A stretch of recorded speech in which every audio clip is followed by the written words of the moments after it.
আগের একটা মিনি ব্লগে কিন্তু তোমাদের সাথে শেয়ার করেছিলাম আমি এপেক্স থেকে একটা টেস্ট করেছিলাম আল্ট্রাসোনোগ্রাফি। তো সেটা আমার ভুল এসেছিলো, কিন্তু ওখানে গিয়ে আমার কমপ্লেন করাতে সঙ্গে সঙ্গে কিন্তু ওরা খুব শিগগিরই আমার বুকিং করে নেক্সট একটা দিন দিয়েছিল যেখানে আমার আল্ট্রাসোনোগ্রাফি রিপোর্টটা করতে হতো। তো আমরা আজকে সেই জন্যই এসেছিলাম এখানে 3টের সময়।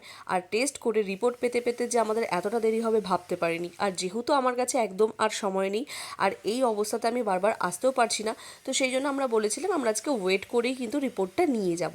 তো সেক্ষেত্রে অনেকটা টাইম লাগছিল। তার পাশেই ছিল একটা সুন্দর মন্দিরের ঘাট, সেইখানে গিয়ে আমি আর মা অনেকক্ষণ ওয়েট করলাম। তো ওয়েট করতে করতে হঠাৎ ফোন আসলো যে আমাদের রিপোর্টটা কিন্তু হয়ে গেছে। তারপর সোজা গেলাম, রিপোর্টটা কালেক্ট করলাম, আর তারপর আমি আর মা দুটো আইসক্রিম কিনে খেতে খেতে সোজা বাড়ি চলে আসলাম। এরপর তোমাদেরকে জানাবো যে রিপোর্টটা আলটিমেটলি ঠিক হলো কি ভুল, সেটা ডাক্তার চেক আপ করানোর পর।